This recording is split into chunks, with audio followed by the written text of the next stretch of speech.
Сәлеметсіздер ме балалар? Бүгін бізде 92-ші сабақтың тақырыбы судың да сұрауы бар. Бүгінгі сабақта сен пікірдің дұрыстығына дәлел келтіресің. Бірінші тапсырма пікір білдір. Судың да сұрауы бар. Су бергеннің сауабы бар. Су төккеннің жауабы бар. Балалар, бұл мақалдан біз судың да сұрауы бар екенін, яғни үнеммен жұмсап бет алды суды ысырап қылмай босқа төкпеу керек екенін түсінеміз. Екінші тапсырма түсініп оқы. Нағыз адам. Аптап қуаң даладағы жалғыз үйдің қасында құдық бар. Бұл үйде атасы мен немересі тұрады. Құдық басындағы ұзын арқанға шелек байланған. Жолаушылар мен әрі-бері өткен адамдар құдыққа бұрылып су ішеді. Атайға алғыстарын жаудырады. Бірде әлгі байлаулы тұрған арқан үзіліп, шелек терең құдық түбінде қалып қойды. Атайдың одан басқа шелек жоқ еді. Су тартып, ішуге ыдыс табылмады. Келесі күні таңертең Атайдың үйіне бір арбалы шаруа келді. Арбадағы сабанның астында шелегі көрініп жатыр екен. Жолаушы құдыққа көз жіберіп, Атай мен немересіне бір қарады да, атына қамшы басып, әрі қарай жүріп кетті. Бұл не қылған адам? Деп сұрады немересі атасынан. Бұл адам емес, деді атасы. Түске таман Атайдың үйі тұсынан екінші жолаушы өтіп бара жатты. Ол арбасындағы сабанның астынан шелегін алып, арқанға байлады да құдықтан су тартты. Өзі қанғанша ішіп, Атай мен немересінің де шөлін қандырды. Қалған суды құрғақ құмға төге салды да, шелегін қайтадан сабан арасына салып жүріп кетті. Бұл не қылған адам? Деп сұрады немересі атасынан. Бұны да әлі адам деуге болмайды, деді атасы. Кешке қарай Атай үйінің маңына тағы бір кісі тоқтады. Ол арбасынан шелегін алып, арқанға байлады. Су тартып, сусынын қандырды. Сонан соң алғысын айтып жүріп кетті.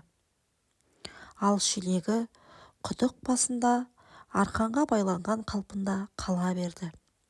Бұл қандай адам? Деп сұрады немересі.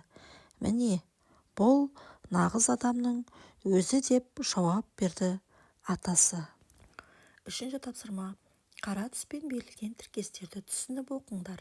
Әр топ осы пікірге құрылған оқиғаны әңгімелеңдер. Мәтіндегі қарамен берілген сөздер: бұл адам емес, бұны да әлі адам деуге болмайды, бұл нағыз адамның өзі деген міне 3 сөйлем тұр. Енді бұл тапсырма сіздерге өте оңай, себебі мәтін өзі 3 абзацтан, яғни 3 бөліктен тұрады. Әрбір бөлікте осы қарамен жазылған сөйлемдер берілген. Осы пікірге сол бөліктердегі оқиғаны баяндауға болады. Төртінші тапсырма. Берілген сурет мәтіндегі қандай пікірге сәйкес келеді? Осы мәтін бойынша сен қандай сурет салар едің? Балалар, бұл берілген сурет мәтіндегі үшінші пікірге сәйкес келеді деп ойлаймын. Яғни бұл нағыз адамның өзі деген пікірге. Себебі сурет бойынша қарайтын болсақ, жолаушының аттан түсіп, атаның қолын алып рахмет айтып жатқанын байқаймыз. Бұл осы үшінші пікірге сәйкес келеді. Бесінші тапсырма. Берілген пікірлерге сүйеніп, өмірде кездесетін оқиғалардың нақты мысал келтіріңдер. Суды үнемдеу қай адамға қатысты? Бірінші, бұл адам емес. Екінші, бұл нағыз адамның өзі.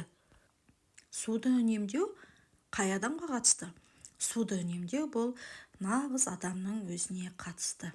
Себебі нағыз адам деп бойында адамгершілігі бар, жауапкершілігі бар адамды айтамыз. Бойында жауапкершілігі бар адам, адамгершілігі бар адам, ол ысырапшылдыққа жол беруі мүмкін емес. Алтыншы тапсырма. Суды үнемдеу ережесін құрастырыңдар. Балалар, суды үнемдеу ережелері өте көп. Біз нақты бір 3 ережеге тоқталып өтсек болады. Ол бірінші, суға арналған есептегіш құралын орнату. Бұл дегеніміз ыстық суға арналған, суық суға арналған арнайы есептегіш құралдары болады. Сол құралды орнатылған болса, күнделікті немесе ай сайын қанша су қолданғалы туралы біліп отыруға болады.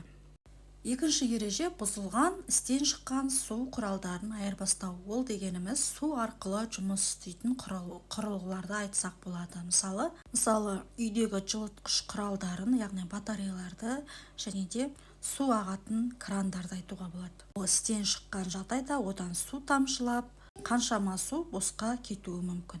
Сондықтан да бұзылған, істен шыққан су құралдарын дер кезінде айырбастау ұсынылады.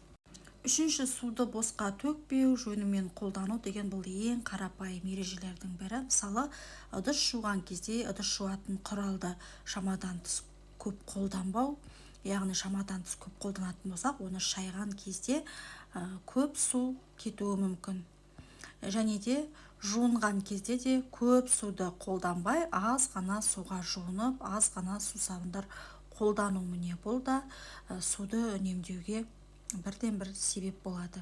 Осы қарапайым ережелерді есте сақтау арқылы біз суды үнемдей аламыз. Балалар, осымен біздің бүгінгі сабағымыз аяқталды. Сіздерге осы видео сабақ ұнаған болса, міндетті түрде осы каналға тіркеліп, осы видеоға лайк басып қойды ұмытпаңыздар. Сол кезде келесі шығатын сабақтарды бірінші болып көретін боласыздар.